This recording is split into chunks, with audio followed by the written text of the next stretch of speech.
Praise the lord. ఈరోజు Bible ధ్యానము, ఆయనను వెదకుము. విశ్వాసము లేకుండా దేవునికి ఇష్టడై ఉండుట అసాధ్యము. దేవుని యొద్దకు వచ్చువాడు ఆయన ఉన్నాడనియు తన్ను వెదకు వారికి ఫలము దయచేయువాడనియు నమ్మవలెను గదా. హెబ్రీయులకు రాసిన పత్రిక 11వ అధ్యాయము 6వ వచనము. విశ్వాసము దేవుని ప్రీతిపరచును. గొప్ప విశ్వాసము దేవుని అధికముగా ప్రీతిపరచును. దేవుని యందు నమ్మకముంచి ఆయన వాక్యమును అనుసరించి క్రియ చేయుటయే విశ్వాసము.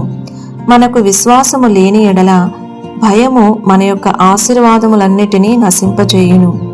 ఆయనను జాగ్రత్తగా వెతుకు వారికి ఆయన ప్రతిఫలమిచ్చువాడు. ఆయన తన ఆశీర్వాదములను శ్రద్ధగా వెతుకు వారికి కాదు కాని తన్ను శ్రద్ధగా లేక జాగ్రత్తగా వెతుకు వారికి ప్రతిఫలమిచ్చుదురనున్నది దయచేసి గమనించుడి.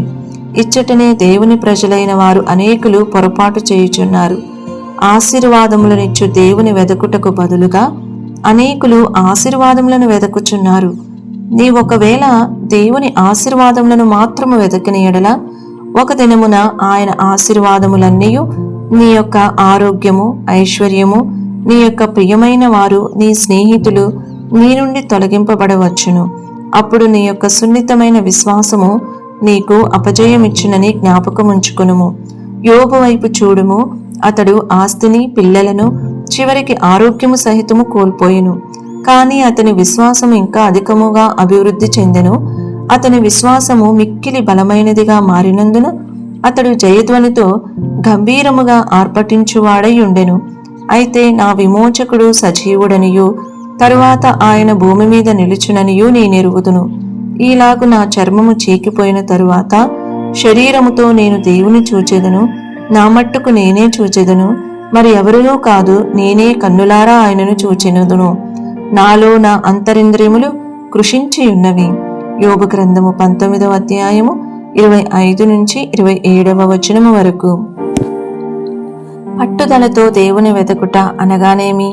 శ్రద్ధతో పట్టు విడవక సాక్షాత్తుగా దేవుని యొక్క స్వభావమును జాగ్రత్తగా వెదకి వెంటాడుటయై ఉన్నది. దేవుని బిడ్డ, దేవుని యొక్క స్వభావమును పొందుటకే ఆయనను వెదకెదవుగాక. అప్పుడు ఆయన యొక్క ఆశీర్వాదములన్నీ దానితో పాటు నీకు అనుగ్రహింపబడును. ఈ వీడియో యొక్క పూర్తి స్క్రిప్ట్ కావాలంటే దయచేసి డిస్క్రిప్షన్లో చూడండి. ఈ వీడియో ఆంగ్లము మరియు హిందీ భాషలలో కావాలంటే ఛానల్ను సబ్స్క్రైబ్ చేయండి మరియు వీడియోలను క్రమంగా అనుసరించండి. Praise the lord.